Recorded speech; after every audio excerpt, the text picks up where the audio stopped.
Let's get started. I'm going to spend a few minutes on project and then move on to finishing up lecture on nutrition labeling and start data analysis hopefully today.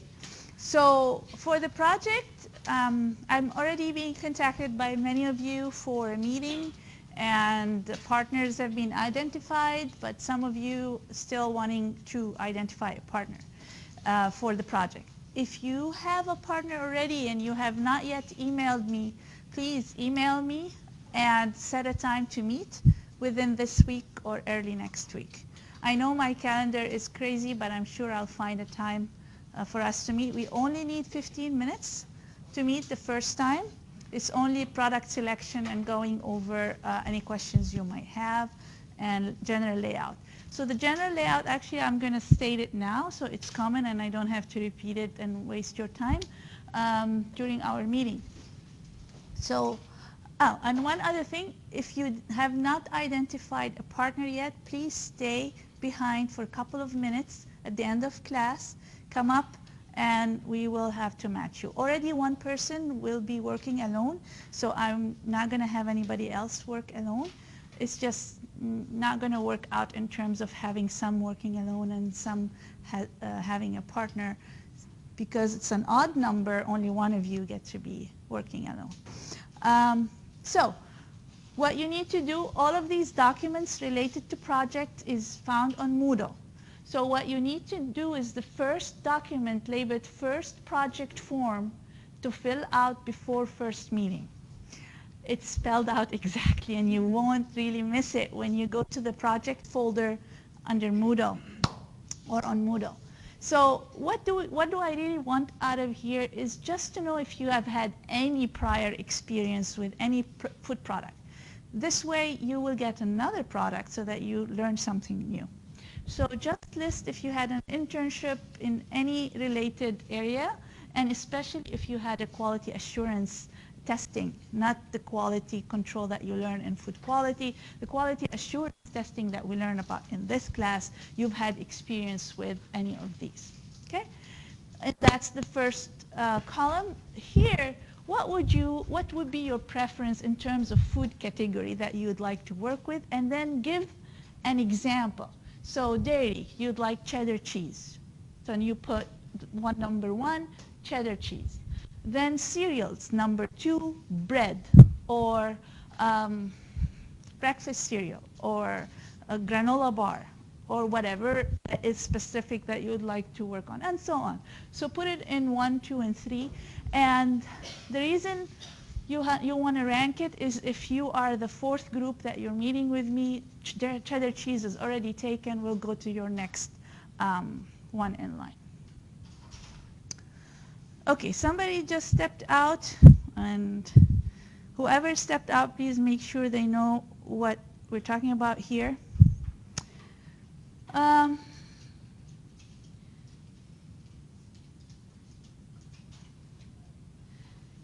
next due date is for October 20th, and that's what you want to fill out for that due date. And around that due date, on or before, you complete this form and then you set a meeting with me to review it with you. Again, that would be our second meeting in the semester. So we'll meet and we'll go over what you have filled out. I'll give you suggestions and you'll modify according to suggestions. But in order to understand what this form is about, and before you start doing anything with this form, there is the project description document. You will find that also on Moodle. It's several pages long, like 17 pages long, but it has everything you need to know about the project. So before you meet with me, you and your partner, to select a product, please read this carefully. Then you can come during that meeting and you can ask questions. So that would be the first thing you want to do. And then you would meet with me. We'll go over your product that you want to formulate. And then we'll talk a little bit more in detail about the project summary, which now, I don't know where it went. Does anybody see it? There. So here, you would obviously put your names and then the product name. It doesn't have to be General Mills Cheerios. I don't care for the brand. I just want the actual product name. List all the ingredients from the ingredient label. And then if your product has a standard of identity, say yogurt, for example, has a standard of identity, you'll find that in Code of Federal Regulation. And here's an example what information you need to get out of the standard of identity. Only the compositional specification. Standard of identity can be 2 pages long, explaining a lot of detail about the product, but we don't need that. We only need those information related to composition. Because you'll know that if the product has a standard of identity, when you test the final product, there are certain things you need to test to make sure that the product falls under the standard of identity. If the product that you choose does not have a standard of identity, that's fine. You just say not applicable. You don't have to select a product that has a standard of identity. And then here you list the ingredients, raw ingredients, only the first 4 that are added in the highest amount. Not all the ingredients, only the first 4. That's why we need to select a product that has at least 4 ingredients. Otherwise, it would be too simple and you won't learn much.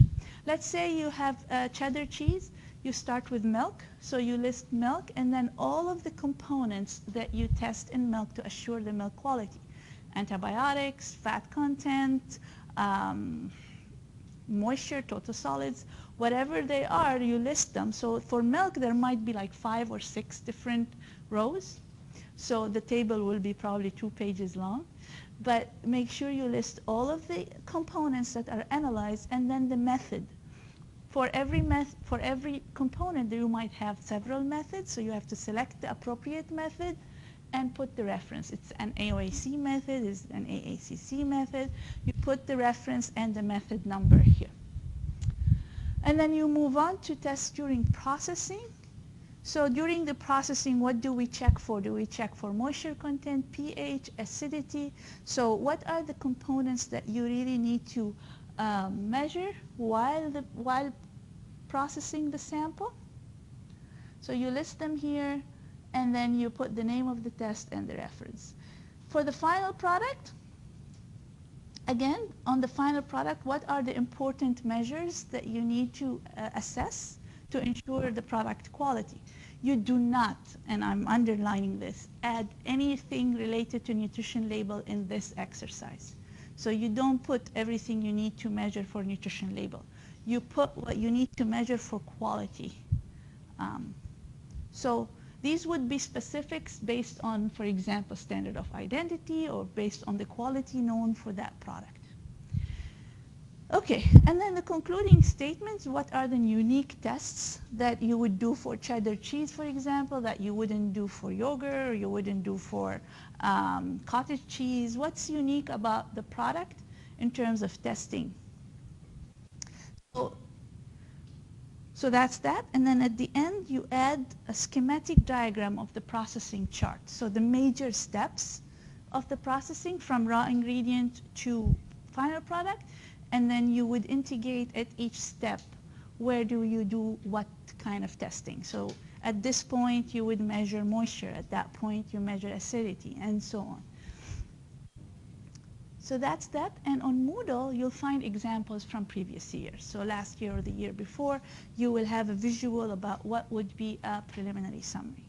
Once you have done the exercise and used the references that you can find on the project description, you fill these out to the best of your ability, and I don't expect it to be perfect, and then we meet. I will give you my recommendations. You get your 10 points for effort, not for content. At that point, we discuss, I give you my recommendations, you revise. After you do revisions based on our meeting, then you can contact an industry reference. And when you meet with me, the first meeting, I'll give you a contact for your product. I have a contact for almost all products with few exceptions. Some students have their own contacts. So you would then take that summary after I revised it with you, or you revise it based on our discussion. You meet with or you call, set up a meeting or set up a phone call with your reference, and you go over your summary. You can send it in an email ahead of time, and there is a letter that I have, a generic letter that I prepared, and you find it on Moodle. You can contact them, attach the letter so that they understand this is for a course, and then make your email very brief that you just want 10-15 minutes of their time. Here's your summary. They can review it and give you any pointers. What's correct, what's not correct. It shouldn't take more than 10-15 minutes of their time. So after you get that input from them, you revise your summary based on their second input that you get from them. First input from me, second input from your reference. Then you'll have your final summary, which is the final one that you submit, and you get another set of points for that. And you're ready to start writing your project. So this serves as an outline. Once you have all this information, writing the project report will be easy because you have everything you need, you have all your resources, you can start writing your project. Don't leave this to the last minute. I strongly suggest that by mid-November, you have this done. This way you have at least 2 or 3 weeks to actually write your project, and time, if you have questions, to meet a third time with me. Okay? So the final summary is due with the project itself, but like I said, make sure it's done ahead of time so that you can start your project. Questions? Molly? What's the October 20th due date then? Having a preliminary summary based, so when we meet, we assign a product, then you and your partner go work on this, and then by or around October 20, you set another meeting time with me, bring that, you get your 10 points. And from there you start, after you revise based on my comments. Any other questions? Okay, good. So again, if you have not set a meeting with me, please do as soon as possible. That would be great so that you can get started with this. All right.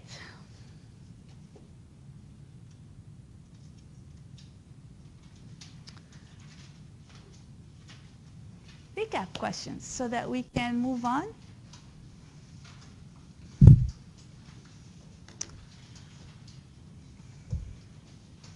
Is nutrition labeling required for all foods, Lynn? Almost all. Which food you can think of that does not require nutrition labeling? I don't think we talked about example last time, but can you think of an example where, yes, Lauren? Like produce. Produce. Very good. Sophia? Emily? Coffee? Keith? Huh? Water. Don't we have nutrition label on water? I think there is. Yes, Emma? Infant formula. Very good. Riley? Like Food from a restaurant. Tell me, Brad. Alcoholic beverages. That's true. Sophia? If it is like meat in a like refrigerated section, yes. Another thing that you won't see a formula, nutrition formula, if you're buying a package and in the package are individual containers, like individual smaller packets, you won't find a nutrition label on those individual ones. Okay. So what agencies regulate nutrition labeling? Simple, there are 2 of them. Lauren? Yes. Food Safety and Inspection Services. So do you remember what FSIS control? Which nutrition labeling, Julianne? The USDA. Yeah, it belongs to the USDA, but what food category would regulate the, yes, I know you. You're Monica, Yes. right? Monica. We have Monique and we have Monica. Yeah. Meat, poultry, and eggs. Yes. All right. What are some of the new changes in nutrition labeling, Tiffany? The calories are like way bigger. Yeah, they're way bigger and bolder. Yes, Claire. Adding potassium, Billy. Added sugar. Added sugar. Say your name, sorry. None. Vitamin D. I know you, Brad. More realistic serving size. More realistic serving size. Ted. Doesn't have the calories from fat on the top. That's true. Ryan. No vitamin A. No vitamin A anymore. Gosh, tell me your name. Megan. No vitamin C. We have more. Added potassium, we said that. Yes. Sophia, there's something else I missed?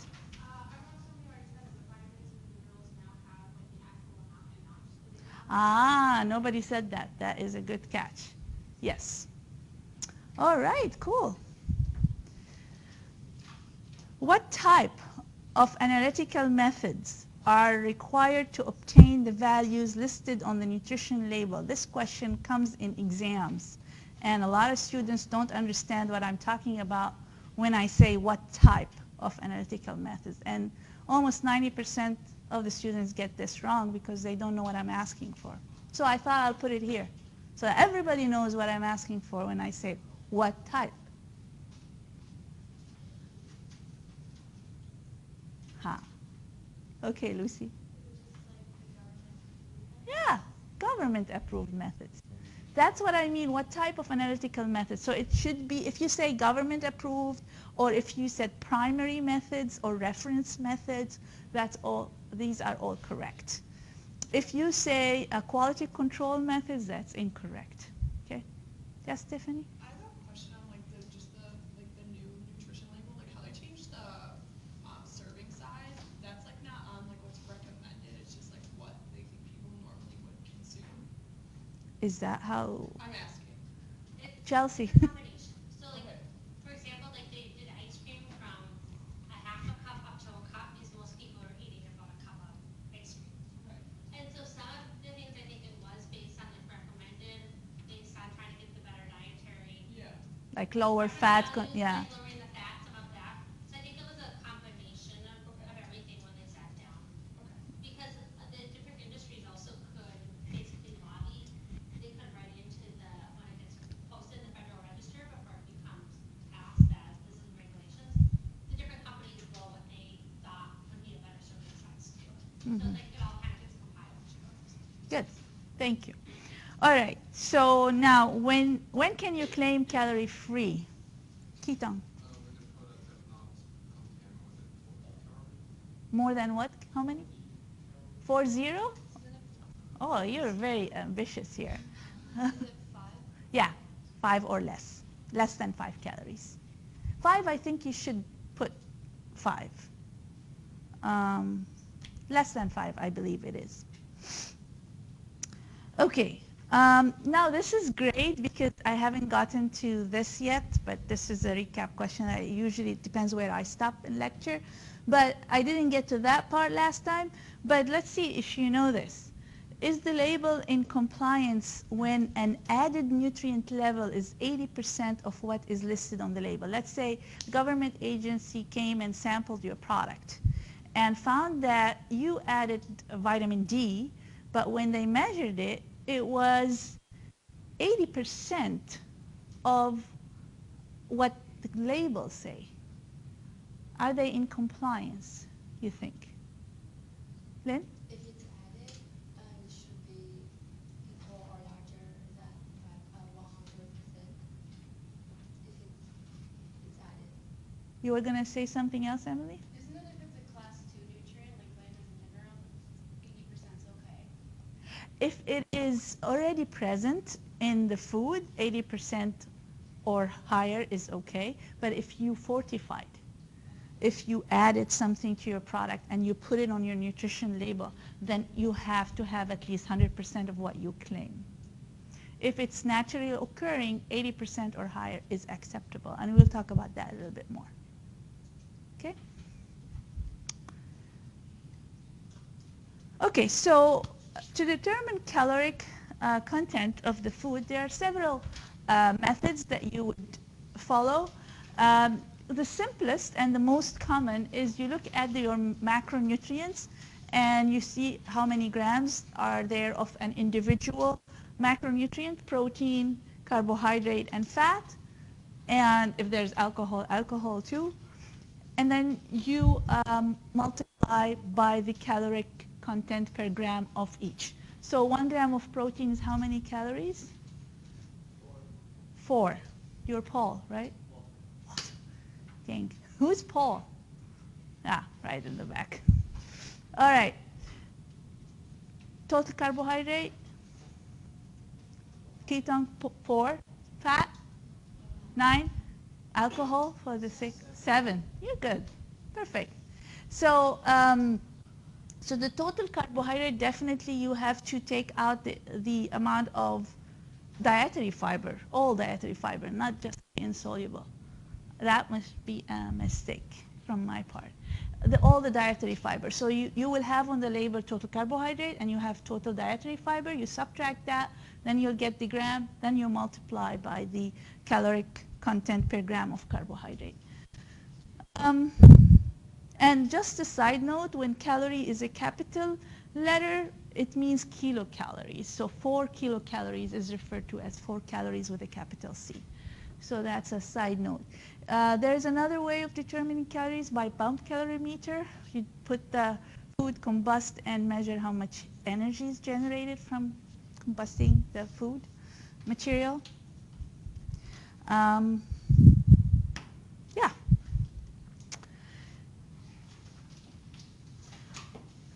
Protein has a unique calculation of percent daily value. Do you know the percent daily value requirement? Not percent, the daily value requirement for protein? Do you know how much it is?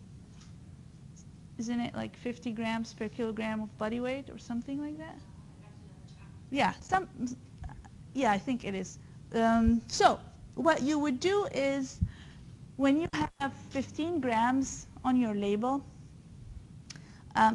protein, you cannot claim all that. Yes, Ted. So it's 50 grams total then, in general. In general, though. There's a general number. Let me see. I think I have.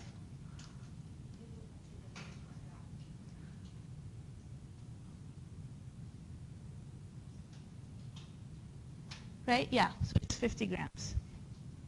That's the kind of the average. Yeah, it is depending on the body weight, but this is kind of the average. Okay. So in order to determine that percent daily value for protein has a special calculation to it, you have to take into account how much the protein is digestible. So there are 2 values that you would use to correct for the amount of protein. You can use protein efficiency ratio or PER for infant foods, children less than 4 years of age. Whereas for all other food, you would use something called PDCAS, protein digestibility corrected amino acid score. We'll learn about this when we talk about protein characterization and how they differ. But I can tell you this is based on weight gain upon consumption of protein. So it is an assay. They use baby rats in the assay and they give them a protein, standard protein, and the test protein, and they measure their growth over time based on how much protein they consume. So, well, that's why this is for just infant, because I'm hoping that if I eat protein, I don't gain weight every time I eat protein. So it's not applied to adults or older children. The growth of infants is similar, the rate of growth of infants is similar to the rate of growth of baby rats. So that's why it works well for them. PDCAS takes into account amino acid, the primary or the first limiting amino acid. Do you know what that term is? Have you taken that in your principle of nutrition? When I say first limiting amino acid, what does that mean? Anybody minoring in nutrition? Majoring in nutrition? Ted, do you have an idea? Would it be whichever of the essential amino acids there's the least of? Yes. Primary, the first limiting amino acid is the essential amino acid present in the least amount compared to the other essential amino acid. So you will get the percentage or the amount of that, and then you multiply that by protein digestibility. And again, it's an in vivo assay. They're working on standardizing an in vitro assay, but for now it's an in vivo assay using rats again. You consume a certain amount, the rats, not you, consume a certain amount of protein and they measure absorbed nitrogen. And they calculate percent digestibility and they multiply it by the amino acid, primary amino acid or first limiting amino acid, and they get a score. That score they divided by a score of a reference protein, like casein is a reference protein. The maximum score you can get is 1. So if a protein is completely digestible, its score will be 1. Those of you that did the nutrition labeling today, you had to enter 1 for milk protein because it has a PDCAS of 1. If it's not as digestible as casein, it will have anywhere between 0 to 1 score. Then you multiply that score by the amount of protein, you'll get the actual protein that is available to us. You get divided by 50 grams, multiply by 100, you get percent daily value. That's how is that determined. Okay. So, speaking of percent daily value of protein, is found on the label of which of the following?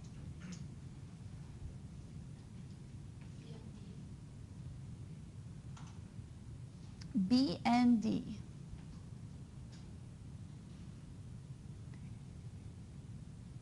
Anybody else? Riley? None of the above, you said, or all of the above? None. What were you going to say, Lauren? Carmen? Just B. Go ahead. I also think that's B and D. B and D. Just B? Nobody likes C? Well, it's B, C, and D, really. So when you're making a protein claim, when it's a product directed to athletes, because athletes, they want to know how much protein they're consuming because it's important for them. So they definitely put it there. And of course, when you're making, when it is for children under 4 years of age. So on products for athletes, it's not required, it's just that you generally put it there? Well, it is generally found. Oh, so none of those are required? It's definitely required if you have a health claim and if it's for children under 4. But the question is found. Did I say required at any point? No, I just wanted to make sure. Sometimes I say things and I don't mean them. Oh, you're. Okay, compliance. So since nutrition label is regulated by government agencies, so the food industries have to be in compliant with regulations. So part of the compliance, you have certain rules for sample collection. We'll talk more in depth about that next time when we talk about chapter 5. But anyway, for example, FDA requires 12 samples to be analyzed, whereas USDA requires 6 samples to be analyzed. And there are certain ways that you would select these samples. So we'll talk about that more. So this is, are they in compliance with sample collection? And then are they in compliance with methods of analysis? Remember last time, one of the questions was who chooses the method? Not the producer. They don't have control about that. It's chosen by the agency. FDA uses AOAC methods, and then FSIS, USDA analytical methods. So, or AOAC. So it has to be official methods of analysis, and these are the recommendations for the 2 agencies. Now, there are level of compliance, like we just had a question about that. So if it's an added nutrient, so these you should know. Okay, so if it's an added nutrients, you added protein, you added a vitamin, you added fiber, potassium, whatever you added, you have to be in compliance of 100 or more of what's on the label. If it's naturally occurring, it can be 80% or more. Now, for calories and sugars and total fat and saturated fat, cholesterol and sodium, the not so good components, you cannot exceed 120% of what's on the label. So you cannot claim 100 calories and then the actual calorie is 130. So it cannot, it's not, you won't be in compliance. So one other thing we want to talk about is the nutrient content claim. Well, actually, there's two more things we want to talk about. So you can claim, for example, fat-free, low, light, reduced, less, good source of protein, good source of calcium, good source of vitamin D, more, high, healthy. So this has to do with the amount relative to the daily value or daily requirement.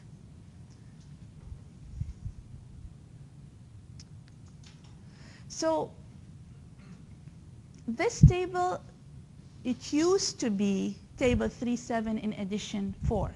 But this newest edition does not have this table. And I think, talked about it a little bit with Chelsea, I think the reason it's no longer in this edition is since they were working on updates, I think it was pulled out when they were doing this chapter. But you will find it in Code of Federal Regulation. It should be there. But anyway, you have it here, and you will need it to answer questions related to lab report number 1. So in order to say what claims you can put on the labels of the yogurt. So let's say if it is calorie related, if less than 5 calories, you can say free. Low, it would be, for example, 40 calories or less per reference amount, and per 50 grams if reference amount is small. So what do we mean reference amount? You'll see that reference amount, appropriate reference. There were a lot of questions from students in the past, like what is the reference amount, or how do we know what that is? Take yogurt, for example. Okay, so you have yogurt, you have low-fat yogurt, you have fat-free yogurt. So you will compare fat-free and low-fat to the yogurt product to the yogurt product. What would be the actual yogurt amount of calories in the yogurt that is not, you don't see a claim on it. So you will compare the low fat or low calories to the actual yogurt that has no claim on it. So, and this list goes on. So this is for calories, for fat. There are specifications, and it goes on for saturated fat, cholesterol. Of course, you don't need to know this by heart, but these are good references that you would refer to for questions in the lab report and any questions in the project in the future. The last thing is the health claims. So there are FDA-approved health claims, and usually FDA approves health claims after many, many years of research that correlates calcium and osteoporosis. So if you have a certain amount of calcium in your product, you can claim calcium and osteoporosis on that product that help with osteoporosis. Your product is helpful for those with osteoporosis or prevention of osteoporosis. Dietary fat and cancer. So high amount of fat is correlated with cancer. Sodium is correlated with hypertension. High intake of fruits and vegetables lower cancer incidences. Folate and neural tube defect. So deficiency in folate will lead to that. Sugar, alcohol, and dental caries. So there are, table 3.6 has the entire list of the health claims that are approved by FDA. Okay, so any questions about any of this? Riley? Is it the FDA who keeps companies in check with this? Like say it was 25% reduced fat yogurt. Who checks them on that? Who checks the company on that? There should be regular check from FDA or USDA. they will, like, I don't know if it's quaternary or every 6 months or whatever, but they get checked. Yeah. And if they're not in compliance, there will be, yeah, well, depends on how not compliant they are. They might get fines, and maybe they close the business if it was major. Does the FDA have like their own check? Is like full fat yogurt from one company like There, in the USDA, there is a reference for a full fat yogurt, right? There is a reference that you have to compare to, but then also when they're submitting claims, so if you're coming up with a new product, you get a temporary label that they are only allowed, like it's a new label that they're only allowed to use for like 6 months, like the term new. So like they check things when you first submit it to see, and that's where they basically verify what your reference product is. So if you're saying I'm comparing to this, they'll check that. But then beyond that, a lot of it is also self-policing. So let's say you're making a yogurt for Dannon, and you're trying to map whatever you'll play down the market. If you physically cannot formulate it based off of what you see on their nutrition label and get the same claims, you know that maybe something is off. And so depending on that, amongst the companies themselves, they will, basically flag, hey, FDA, you might need to check this, or you might need to check that. So there is a lot of self-policing that also happens. Yeah, yeah. Okay, thanks, Chelsea. Okay, so with that, nutrition label section is over.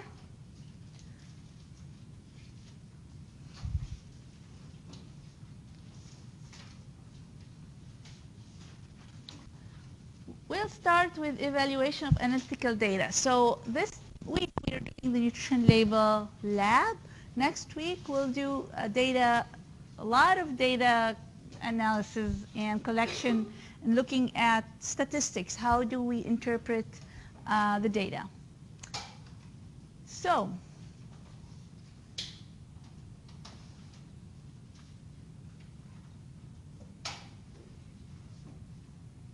I'm sure many of you know this, but let's start from the very beginning. So if method A is more precise in measuring glucose content than method B, then which of the following is correct? Okay, Mallory. A. Anybody else?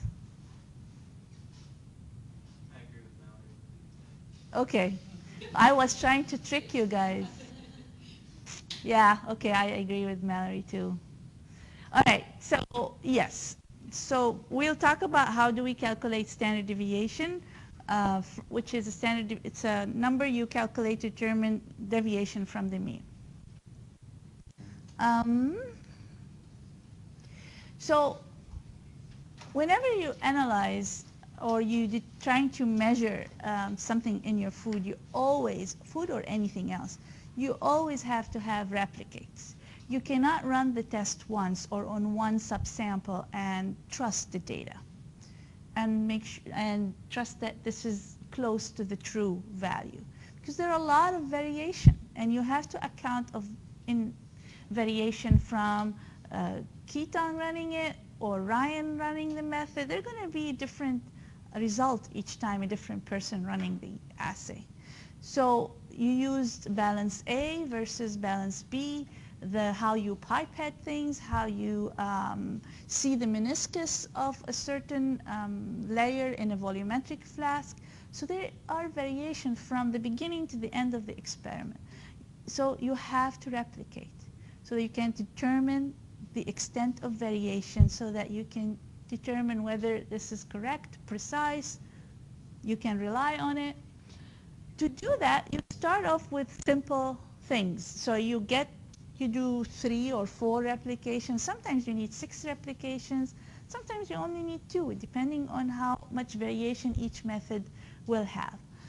So you replicate, you get the data, you determine the mean or the average, and you get the median, which is the number in the middle between a set of values. Then you look at the reliability of the analysis. You determine accuracy and you determine precision.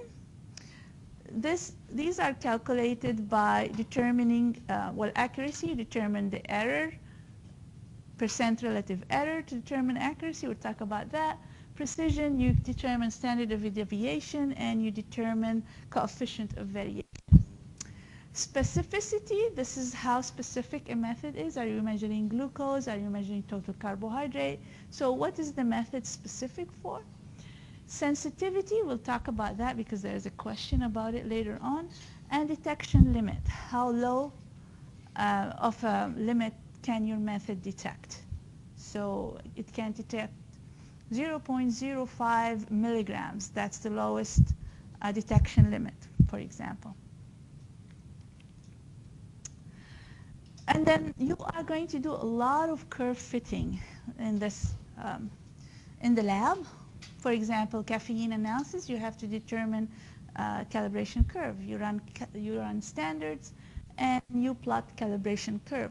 Often or mostly you're going to be dealing with linear regression where your dependent variable changes in a linear fashion when your independent variable changes. So your x-axis usually is your independent variable and your y-axis is your dependent variable, and then you plot a regression line and then you determine coefficient of correlation or correlation coefficient, which is your r squared, which is how well your data fit a straight line.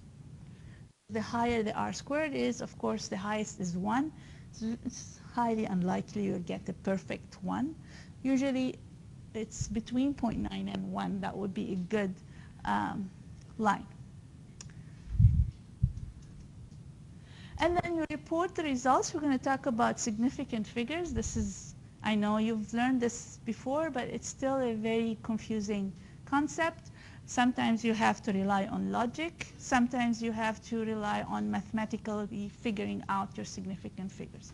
So we'll talk about that, and we'll talk about it more in lab next week. And then rejecting data. You'll see that, for example, in the caffeine lab, you have 4 replications. 3 are very close and 1 is very far. If you keep that 1 that is very off, it's going to skew your results. So you have to test whether or not you can reject the data, and there is a test that you would do to see if you can reject your data point. So we're going to start with very simple exercise, and I would like you to pull a piece of paper, put your name on it for a +2 credit.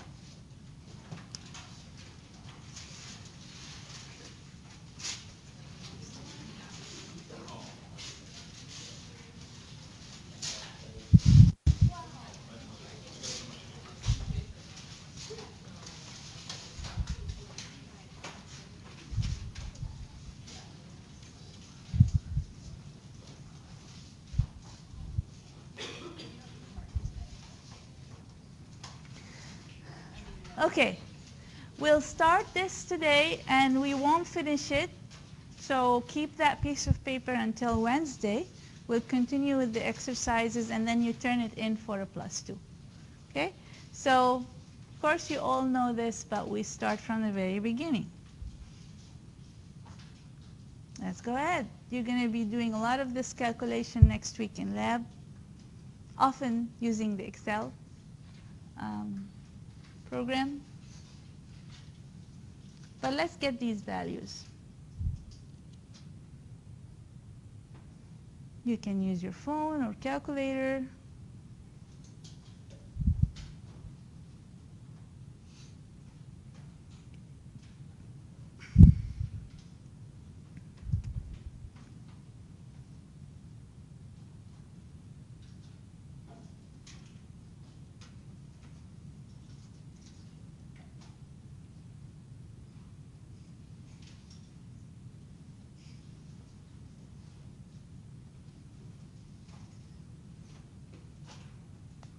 All right, if you have values,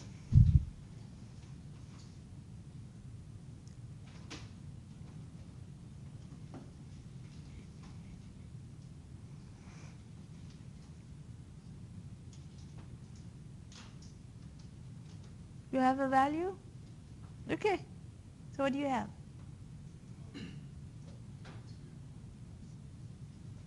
Yeah?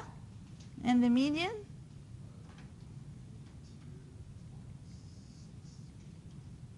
Yep. Of course, you've seen this many, many times from middle school or high school. Refresher. Which of these, A, B, C, or D, have good precision?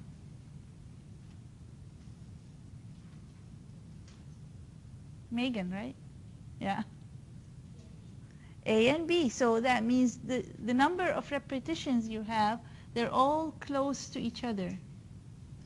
All right. Bad precision, the other two, basically. Good accuracy.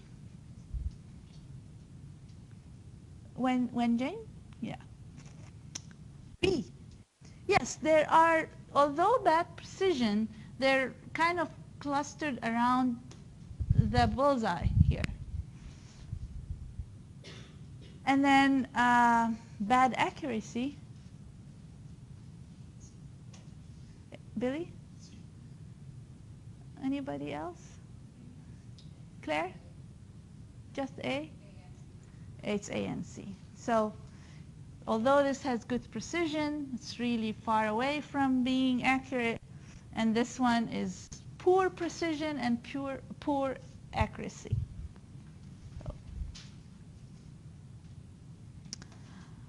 So absolute versus relative error. This is what we usually use to determine accuracy, how close your value is to the true value.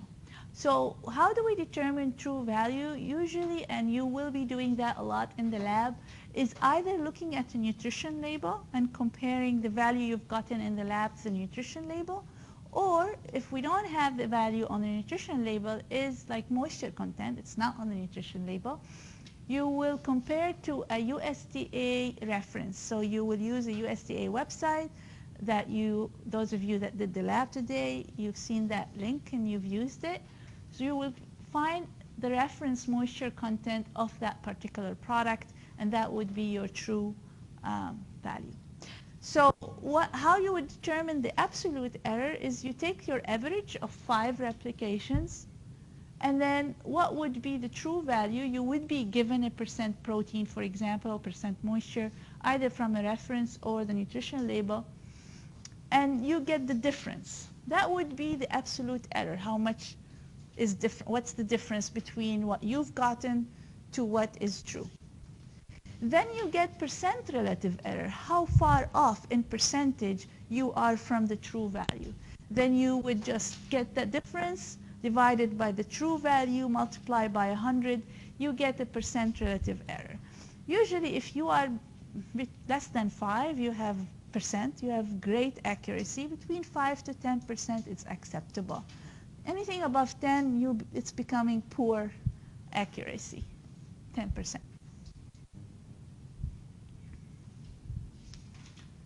Okay, I think we are done. I will see you. Okay, one last thing. I lied. I'm not going to let you go just yet. Just a quick reminder, guys, for the lab, please come a few minutes ahead of the start of the lab.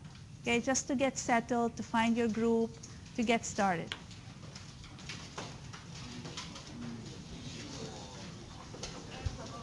Today in lab I was on time, but on Mondays I have swimming till 9 o'clock at the rec center.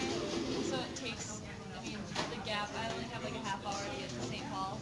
So I got there on time today, and I probably will unless I miss a bus. Okay. Just so you know. Okay, well, good. Good that you told me. But I hope you get there. Just in case I I'll try my best to get there, but by chance I miss the bus or something, it could be Okay, like a minute or two. sure. Are you on the swim team then? No, I'm taking introduction to swimming just for fun. Okay. Well, that's fun. I got to learn how to blow bubbles today. It's actually so